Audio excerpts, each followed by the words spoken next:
ఈరోజు మనం ఒక చాలా ముఖ్యమైన విషయం గురించి మాట్లాడుకోబోతున్నాం. వెబ్ 3 ప్రపంచంలో ఒక కీలకమైన భాగం. అదేంటంటే చైన్ లింక్. అసలు ఇది బ్లాక్ చైన్ టెక్నాలజీ భవిష్యత్తుకు అంత అవసరమో? పదండి వివరంగా చూద్దాం. సరే, ఈ ప్రశ్నతోనే మన చర్చను మొదలుపెడదాం. ఆలోచించండి. ఒక స్మార్ట్ కాంట్రాక్ట్ ఉంది.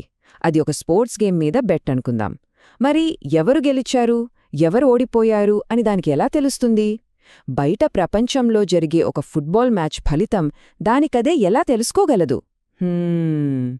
చూడ్డానికి చిన్న ప్రశ్నలా ఉన్నా దీని వెనుక ఒక చాలా పెద్ద సమస్య దాగి ఉంది. సరే, ముందుగా మనం బ్లాక్ చైన్ల యొక్క ఒక ప్రాథమిక స్వభావాన్ని అర్థం చేసుకోవాలి.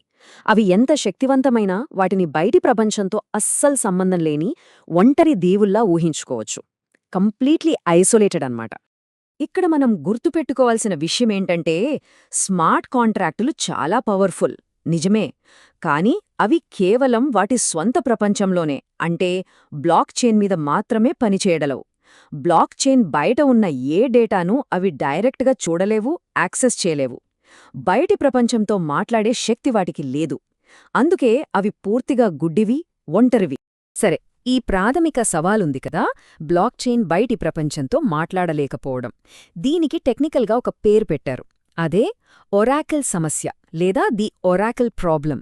ఈ ఒక్క సమస్యను మనం సరిగ్గా అర్థం చేసుకుంటే చాలు, చైన్ లింక్ ఎందుకొచ్చిందో దాని అవసరమేంటో మనకు క్రిస్టల్ క్లియర్గా అర్థమైపోతుంది. ఒరాకిల్ సమస్య అంటే ఏంటో సింపుల్గా చెప్పాలంటే, బ్లాక్ చైన్ లోపలున్న డిజిటల్ ప్రపంచానికి, బయట ఉన్న మన నిజ ప్రపంచానికి మధ్య ఉన్న గ్యాప్. ఈ గ్యాప్ను దాటి బయటి డేటాను నమ్మకంగా, సేఫ్గా బ్లాక్ చైన్ లోపలికి తీసుకురావడం ఎలా? ఆ అడ్డంకే ఈ ఒరాకిల్ సమస్య. ఇప్పుడు చూడండి, ఈ పోలిక చాలా క్లియర్గా చూపిస్తుంది. ఒక స్మార్ట్ కాంట్రాక్ట్ ఏం చేయగలదు? ఆన్ చైన్లో ఉన్న రూల్స్ని తూచా తప్పకుండా పాటిస్తుంది, ఆస్తుల్ని మేనేజ్ చేస్తుంది, అంతా పక్కా. కానీ ఏం చేయలేదు. దానికి స్టాక్ ధరలు తెలియవు, బయట వాతావరణం ఎలా ఉందో తెలియదు, మ్యాచ్లో స్కోర్ ఎంతో అస్సలు తెలియదు. మరి ఈ సమాచారం లేకుండా స్మార్ట్ కాంట్రాక్టర్ల వల్ల ఉపయోగం చాలా చాలా తక్కువ కదా. అయితే ఈ పెద్ద సమస్యకు పరిష్కారమేంటి? ఇక్కడే మన కథలోకి హీరో ఎంట్రీ ఇస్తాడు. దాని పేరే చైన్ లింక్. ఆ ఒంటరి బ్లాక్ చైన్ దీవిని మన వాస్తవ ప్రపంచంతో కలిపే ఒక పటిష్టమైన వారధి, ఒక బ్రిడ్జ్ లాంటిది ఈ చైన్ లింక్. సర్జీ నజారోవ్స్ స్థాపించిన చైన్ లింక్ ఈ ఒరాకిల్ సమస్యకు ఒక అద్భుతమైన పరిష్కారం. అయితే గుర్తుంచుకోండి, ఇదేదో ఒక సింగిల్ ఒరాకిల్ కాదు, ఇదొక వికేంద్రీకృత ఒరాకిల్ నెట్వర్క్. దానర్థమేంటంటే ఇది ఏ ఒక కంపెనీ లేదా వ్యక్తి కంట్రోల్లోనూ ఉండదు. దీనివల్ల డేటాను ఎవరూ మార్చలేరు, ట్యాంపర్ చెయ్యలేరు. ఇది బ్లాక్ చైన్ యొక్క అసలైన స్ఫూర్తికి, అంటే డీసెంట్రలైజేషన్కు కరెక్ట్గా సరిపోతుంది. సరే, ఈ వారధి లేదా బ్రిడ్జ్ అంటున్నాం కదా, మరి ఇదసలు ఎలా పనిచేస్తుంది? ఆ ప్రాసెస్ ఏంటో ఇప్పుడు స్టెప్ బై స్టెప్ చూద్దాం. ఈ ప్రాసెస్ నిజంగా చాలా ఇంట్రెస్టింగ్గా ఉంటుంది. చూడండి, ఫస్ట్ ఒక స్మార్ట్ కాంట్రాక్ట్ నాకు ఫలానా డేటా కావాలి అని ఒక రిక్వెస్ట్ పంపుతుంది. ఆ రిక్వెస్ట్ చైన్ లింక్ నెట్వర్క్కి వెళ్తుంది. అక్కడ చాలా నోడ్స్ ఉంటాయి. ఇవన్నీ స్వతంత్రంగా పనిచేస్తాయి.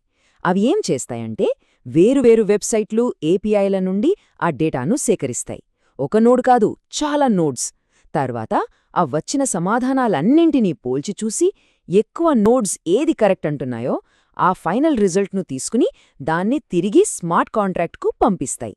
ఇలా చేయడం వల్ల ఒక్క సోర్స్ తప్పు చెప్పినా మొత్తం మీద రిజల్ట్ కరెక్ట్గా వస్తుంది. ఫెయిల్యూర్ అయ్యే ఛాన్సే లేదు. సో చైన్ లింక్ అనేది కేవలం ఒక టెక్నాలజీ మాత్రమే కాదు, ఇది మొత్తం వెబ్3 ఎకోసిస్టమ్కే ఒక బ్యాక్ బోన్ లాంటిది. అసలు దీన్ని వాస్తవ ప్రపంచంలో ఎక్కడెక్కడ వాడుతున్నారో చూస్తే మనకింకా బాగా అర్థమవుతుంది. చూడండి, చైన్ లింక్ వాడకం చాలా రంగాల్లో కనిపిస్తోంది. ఫస్ట్, డీఫై అంటే డీసెంట్రలైజ్డ్ ఫైనాన్స్లో. కాయిన్ల ధరలు క్షణక్షణం మారుతూ ఉంటాయి కదా, ఆ కరెక్ట్ ప్రైస్ ఫీడ్స్ అందించడానికి చైన్ లింక్ చాలా ముఖ్యం. ఇక ఇన్సూరెన్స్ విషయానికొస్తే, ఉదాహరణకు ఒక రైతు పంటల బీమా తీసుకున్నాడు అనుకుందాం. వర్షాలు పడలేదని అధికారిక డేటాను చైన్ లింక్ అందిస్తే స్మార్ట్ కాంట్రాక్ట్ ఆటోమేటిక్గా నష్టపరిహారాన్ని రైతుకు పంపేస్తుంది. మధ్యలో ఎవరూ అవసరం లేదు. అంతేకాదు, గేమింగ్, ఎన్ఎఫ్టీస్లో కూడా. గేమ్స్లో నిజాయితీగా ఎవరూ ఊహించలేని ర్యాండమ్ నంబర్స్ జనరేట్ చేయడానికి దీన్ని వాడుతున్నారు. దీన్నే విఆర్ఎఫ్ అంటారు. ప్రతి బ్లాక్ చైన్ నెట్వర్క్ లాగే చైన్ లింక్ నెట్వర్క్ నడవడానికి కూడా ఒక ఇంధనం కావాలి. అదే దాని సొంత టోకెన్, లింక్. దీని మొత్తం సప్లై 1 బిలియన్కి పరిమితం చేయబడింది.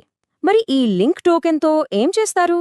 డేటాను తెచ్చి ఇచ్చే నోడ్ ఆపరేటర్లకు ఫీజుగా ఈ టోకెన్లనే ఇస్తారు. అంతమాత్రమే కాదు, నోడ్స్ తాము నిజాయితీగా పనిచేస్తామని చెప్పడానికి కొన్ని లింక్ టోకెన్లను గ్యారంటీగా అంటే స్టేక్ చేయాల్సి ఉంటుంది. ఒకవేళ తప్పుడు సమాచారం ఇస్తే ఆ టోకెన్లను కోల్పోతారు. ఈ సిస్టమ్ వల్ల నెట్వర్క్ చాలా సురక్షితంగా, నమ్మకంగా పనిచేస్తుంది. అయితే మార్కెట్లో చైన్ లింకుకు పోటీ లేదా అంటే ఉంది. బ్యాండ్ ప్రోటోకాల్ లాంటివి ఉన్నాయి. కానీ ఈ టేబుల్ చూస్తే మనకే అర్థమైపోతుంది. అడాప్షన్ అంటే వాడకం విషయంలో చైన్ లింక్ ఎక్కడో ఉంది. అలాగే అది అందించే సర్వీసులు, ప్రైస్ ఫీడ్స్, విఆర్ఎఫ్, సిసిఐపి ఇలా చాలా ఉన్నాయి. పోటీతో పోలిస్తే చైన్ లింక్ చాలా చాలా ముందుంది. చెప్పాలంటే ఇది ఇండస్ట్రీ స్టాండర్డ్గా మారిపోయింది. సరే, ఇక చివరిగా చైన్ లింక్ భవిష్యత్తు ఏంటి? మనం ఆలోచించాల్సిందేంటంటే, ఇది కేవలం ఒక సమస్యకు దొరికిన పరిష్కారం మాత్రమే కాదు. ఇది ఒక సరికొత్త శకానికి పునాది వేస్తోంది. కనెక్ట్ చేయబడిన భవిష్యత్తుకు మార్గం వేస్తోంది. ఈ ఒక్క కొటేషన్ చాలు చైన్ లింక్ ప్రాముఖ్యతను చెప్పడానికి. చైన్ లింక్ అనేది బ్లాక్ చైన్ ప్రపంచానికి, మన వాస్తవ ప్రపంచానికి మధ్య ఉన్న వారధి. నిజమే కదా? ఆ వారధి లేకపోతే వెబ్3 ప్రపంచం ఎప్పటికీ ఆ ఒంటరి దీవిలోనే ఉండిపోతుంది. దాని శక్తి పరిమితమైపోతుంది. మన ఈ వివరణను ఈ ఒక్క ప్రశ్నతో ముగిద్దాం. ఒక్కసారి ఆలోచించండి. ఏదైనా సరే, ఈ ప్రపంచంలోని ఏ సమాచారాన్నైనా ఒక బ్లాక్ చైన్కు సురక్షితంగా కనెక్ట్ చేయగలిగినప్పుడు ఇంకేమేం సాధ్యమవుతుంది? దానివల్ల పుట్టుకొచ్చే అవకాశాలు అనంతం. ఆ భవిష్యత్తు ఎలా ఉంటుందో మనం వేచి చూడాలి.